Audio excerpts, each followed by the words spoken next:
Геннадий Дрилл. Нетленка, вдохновение, учение, продажи. Это все возможно и хорошо. А не морочить голову учебой, высокими замыслами. Просто получать удовольствие. Забавляться живописью. Возможно забавляться. Вот дети рисуют, как получается, и счастливы. Ну да, дети, вот мой малыш, например, садится к инструменту, ну, синтезатор такой, клавишный инструмент, и начинает играть. Удовольствие дико. Он просто нажимает клавиши, куда попало. Получает неслыханное, судя по выражению лица, удовольствие. Но слушать это возможно, видимо, только вот у нас. Дальше, наверное, нет. Или знакомая постарше меня любит петь. Поет громко и не впопад. Ну, то есть мимо нот. Но нравится ей очень, прям сильно нравится. Поет, особенно праздники, вот это пение, вот, когда за столом. Но меня не хватает, например, куда-нибудь запереться подальше. Вот. А ей нравится. Конечно, можно, Геннадий Дрилл, все можно. И петь, и играть, и рисовать, наслаждаться. Абсолютно согласен с вами. Так, это опять к нам пробрался наш дружок в 5-й раз. Дата регистрации 15 марта. Геннадий Дрилл. Вот теперь понятно мне стало, что масляные краски не для меня. Весь измазываюсь в краску, а на холсте ничего. Вообще, по-вашему, это неодолимая субстанция, масляная краска. Она только для избранных. Возможно, все же можно научиться масляными красками писать. Геннадий, ну если кругом пишут, и нам известны величайшие произведения искусства, наверное, можно. А что значит для избранных? Достаточно, я не знаю, в школе вот дети рисуют, все рисуют, но кто-то становится художником. Как вы думаете, в школе талант практически одинаков у всех. Ну, может, кто-то получше, там, машинку какую-нибудь, там, или танк, или гитару. Я гитары рисовал, и машинки. И это все время. Кто-то получше рисует. Но дальше-то трудолюбие начинается. Поступить, не поступить. Конкурс огромный. Вот что делать? Так что дело в труде. Это громадный труд.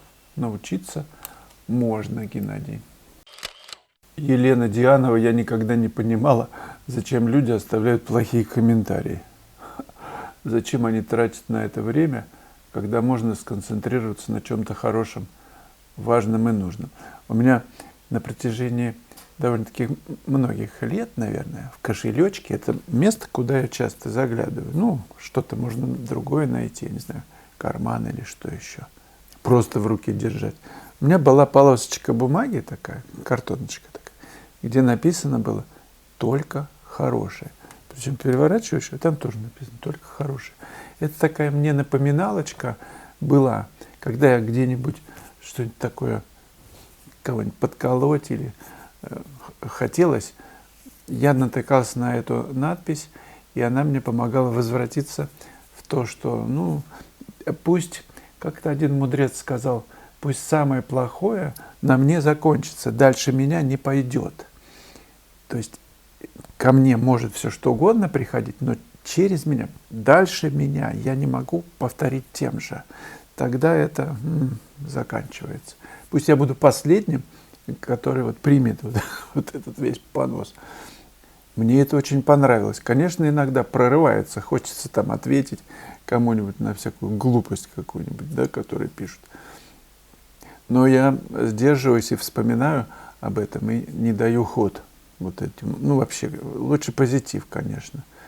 Потому что если негативом отвечать на негатив, это будет длиться вечно. Ну, войны, собственно, из-за чего происходят.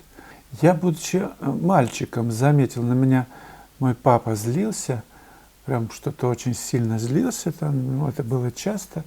И я замечал, чем больше он там, в негатив, тем глубже я понимал чувство какой-то такой осознанности, ну, по-детски, да, и спокойствия, большего спокойствия и равновесия, большего, чем больше он злится, тем больше я куда-то в покой проваливался. Я понимал, что за этим сила. Я не растрачиваю, не отвечаю ни рикошетом, в общем, ничего не отскакивает в него. Он еще злился, и я чувствовал, что в покое сила. Оказывается, это древняя восточная мудрость. Я просто это почувствовал интуитивно на собственном опыте в детстве. Буратино «Золотой ключик» темпером рисует в многослойной живописи. Ну, может быть, человек переводчиком пользуется. А то, смотрю, у темпера бывает прозрачность, если разбавить побольше воды и наносить на засохший темпера. Ну да, ей можно писать и прозрачно, как акварелью. Она очень такая многогранная краска. И можно и мастихином, и слой она держит, и пастозность, такую фактуру, и обычным способом, и прозрачно. Это универсальный материал, так что да, все классно. Пишите темперы, друзья, особенно на набросках. Мне нравится обнаженную модель писать, ну и вообще все что угодно. Это такой удивительный материал. Был случай, когда один абстракционист стяжал максимум зрительских симпатий своим полотном. Что-то у меня нету автора. Или это Игорь Творогов. Ну, может быть, не так важно. Когда к нему прицепились с вопросами о создании картины, он сказал, что данным куском холста он просто вытирал кисти после работы. Мне лично это подтверждает возможности многообразия цветовых сочетаний, а мозги у зрителей бывают разными. Ну да, все можно продать.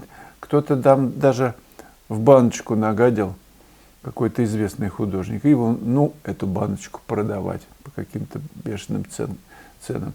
Находятся, видимо, люди, коллекционеры, для которых баночка вот с дерьмом этого художника представляет ценность. Ну, что поделаешь, такой мир. Но мы с вами выбираем, мы вообще участвуем в таком искусстве, или все-таки мы чем-то другим занимаемся. Это наш с вами выбор. Здравствуйте, Вячеслав. Зензиб. А не могли бы вы показать те ваши работы, которые вы считаете ремесленническими? Те, которые вы делали до перерыва в живописи. Но это состояние, зензиб, такое было. Оно было во всех работах, которые я в то время делал. Ощущение было, что вот в эскизах я просто более полно проживаюсь. Я проживаю этот момент, что ли. Я в моменте. А в полотне, которое делаешь, я не в моменте. Я переносчик вот этих удачных каких-то решений в большой холст. Это неправильно. Это неправильно. Неправильная нулевая позиция, что ли. Я через какое-то время понял, что картину ты пишешь. Этюды – это просто повод для того, чтобы сочинение продолжалось. И в картине ты выкладываешь все свое мастерство, накопившееся там за какое-то время. Его нужно было накапливать. Это была моя ошибка, я ее признал, об этом говорил. Просто не сразу приходит понимание, что художник – это постоянно развивающаяся душа, да, вот такой вот инструмент, механизм, что ли, в нашем теле. Художником можно родиться, можно стать, вкладывая ежедневно труд в развитие.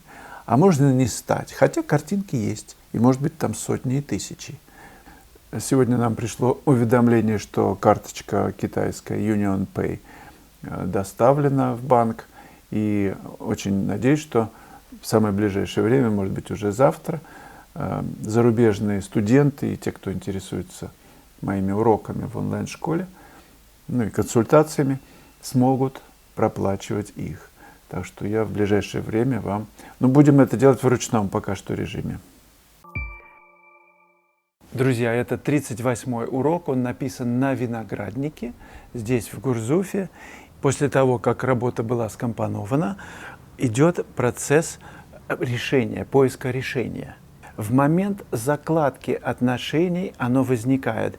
И я показываю, как художник идет, как он идет к реализации этого решения. Это очень интересный процесс. И этот урок для тех, кто любит дизайн в живописи, кто любит экстраординарное выражение. Это не значит, что вы будете так же писать, но просто это толчок к тому, чтобы вы искали свой способ, новый способ выражения того, что вы видите.